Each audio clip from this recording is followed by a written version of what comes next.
How are we doing, ladies and gentlemen? Jeff Herrick coming to you from Bird Zone Taxidermy. Been wanting to do this video for quite some time. We're going to show you how we like to bring a bird from the field into the freezer. So basically how to properly package it before you bring it to your bird taxidermist. There are so many ways of doing this, and every taxidermist kind of has their own way. This is our way. There's plenty of wrong ways. We'll hopefully get 2 seconds to talk about that in a little bit. But this is how I would prefer you to do it, bringing it into our shop. So basically, you harvest a bird in the field. It's super warm, so we want to let that bird come down and cool off naturally in the field before we just go shoving it in any kind of a bag or anything. Try to avoid nylons out in the field. It's sort of a myth, and a lot of guys are going to say to do it, just stay away from nylons. There's no reason for it. Let your bird naturally cool down in the field.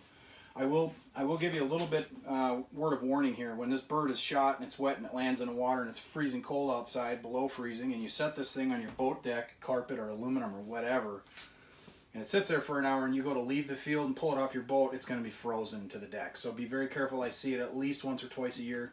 Whichever way the bird was sitting, we're missing a bunch of feathers. It can really hurt your bird for mounting. So be careful of that in the field. So we've got a nice fresh specimen. We're home now. Well, I should say this. You're in the boat. What's the best way to take care of it in a boat?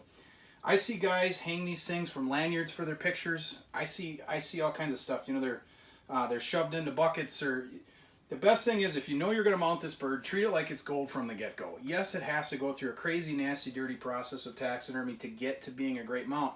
But the better you take care of this bird from the start, the better it's going to turn out. So try to keep, number one, dogs away from it. Try not to put it on a wet surface that it could freeze to. Try not to put it with a whole bunch of other birds where there's more body heat. Try to keep it on its own in a nice little area where his feathers are kind of naturally groomed where it should be. So it's just generally protected. That's common sense, but just think about it in the boat. Okay, so we're home now. It's time to get this thing ready to get frozen for the taxidermist. The first thing that I do is I grab a piece of very porous or very absorbent paper towel. I usually use this white stuff for this part. I get it wet and I make a tiny little ball. Okay, I open the bird's mouth, drop it in, take a set of tweezers or a stick or something, and I just gently push it in his throat. This skin right here is very tender on a wood duck. I've had customers come in here with a piece of paper towel so big jammed in there, everything was tore apart. Again, common sense, just be gentle. Push that paper towel in there so when this bird thaws, the blood that comes out of his body and out of his mouth will soak into that paper towel. Next, we're going to take, I like this brown milking towel. We're going to wrap the feet completely so they don't get freezer burnt.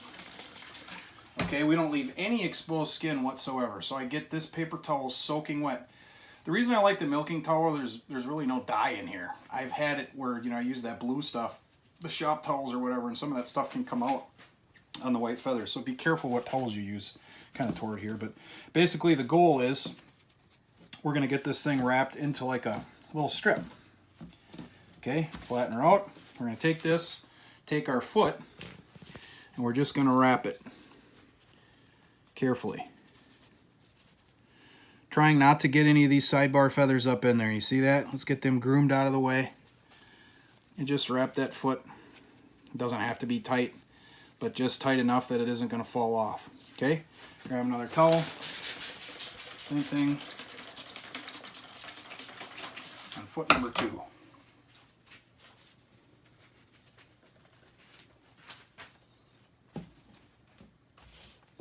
Actually, not to be picky, there's still some dry spots on there. We want this as wet as possible. The feet are one of the worst things that'll freezer burn on you. Check it out. This is actually a banded wood duck. But we're going to come in here, make sure we're right at the top of the skin to feather transition, and wrap. Again, I don't have my sidebar feathers all wrapped up in that foot. Okay, next. This part is technically not super mandatory, but if you know it's going to be in the freezer for a while, I prefer you do it this way. It's another layer of protection from blood that's going to come out of this bird's mouth, nostrils, eyes, and any holes you put in the bird from harvesting it. There are a lot of holes up there, a lot of ways blood can come out of here. Now, blood's not the worst thing. We get most blood out. It's weird how it comes out of white feathers the way it does, but sometimes it's stubborn and it doesn't want to, so why put it on the feathers? Bill to feather transition is what I'm going for here. This transition right here can freezer burn. faster than almost any other spot on the duck because it's such a thin area. So what I do is I take a wet paper towel. I should preface, I make sure his feathers are kind of lightly groomed here. Okay, so they're all slicked back, and I just simply wrap that transition lightly. And what's going to happen now is all this moisture in this towel is going to help lock in the moisture in the head. Okay, roll the bird over on its belly. Here's where we get so many different ways of doing this, folks. You're going to see a lot of guys say, well, my taxidermist said to tuck the head under the wing.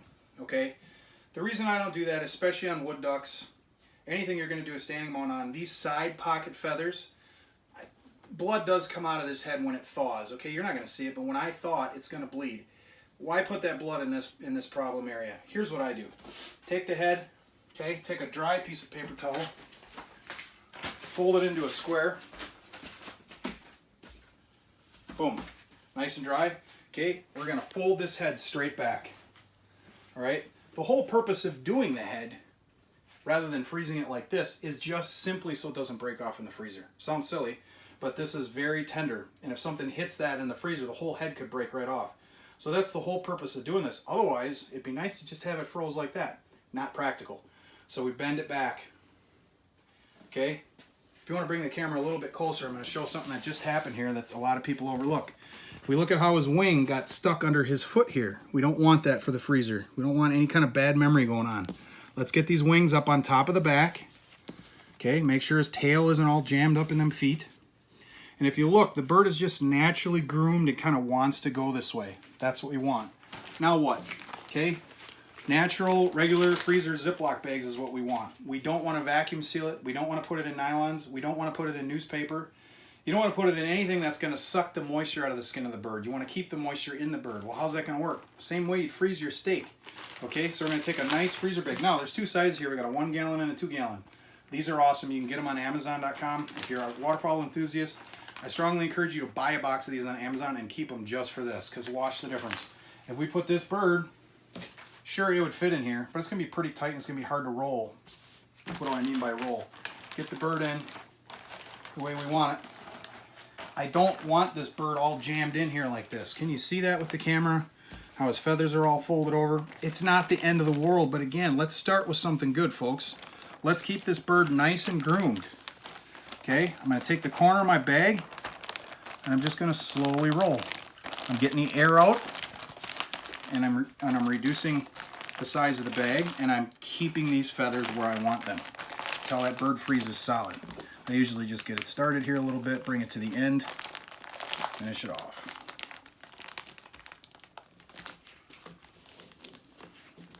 Now you would simply write your name, when it was shot. You know, we have these federal bird tags you can get from us.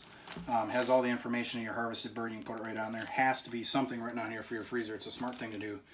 This bird with just a single freezer bag, I mean, it'll last you a year and a half, 2 years in the freezer. There's no magic equation because everybody's freezer is different. But you want to avoid frost-free freezers, which are the new freezers on the market, and they automatically defrost your freezer to keep all that white frosty stuff from building up in there like it used to in the old days. This is my favorite thing on the planet. We got an old school freezer in here. It frosts up terrible. I got to do it at least once a year. But that thing keeps moisture in the birds, and that's what you want. If you know you're going to freeze it for a long period of time, don't put it in a brand new frost-free freezer, because even with this packaging, it's not going to last as long. So my thing is, I had a customer in here. He was a former Marine. God bless him. He taught me something they said in the Marines all the time, which I love. Anything worth doing is worth overdoing. That's how I look at packaging birds. You don't know what's going to happen in life. Maybe you think, well, I'm going to go see Jeff at Bird Zone next week. Something comes up. Now it's 2 months. Then it's 6 months. Then it's a year. Package this bird like it's going to be 2 years. Not that you want it to be 2 years, but package it that way. You're going to be glad you did, just in case something comes up. All you'd simply do is just put this in another bag. Now it's double bagged. Okay, it's going to last a long time. Then all I do is I'll take some tape and I'll just kind of fold this, or tape this plastic bag, so that the shape of the bag stays the same. That's going to keep my feathers from moving around in the freezer. I'm going to set that thing in the freezer. Try not to set it. As you can see, we just had to frost our freezer. Try not to set it on a grate like this, because that'll also leave a memory. Don't vacuum seal these birds. I just got done saying anything worth doing is worth overdoing. Sometimes some of us overthink this. Like, well, he said get all the air out, so now we're going to the vacuum sealer. that's bad because you're going to over compress the feathers, and a lot of them vacuum sealer bags have texture on them. That texture will transform over to the bird and it won't come out. So this is all you need, a nice loose fit, very little air in there, double bagged in the freezer. It's going to last you a long time. All right, folks, if you have questions, we want to hear from you. Give us a shout here in the shop, 920-840-4884. Have an awesome season. Thanks for watching.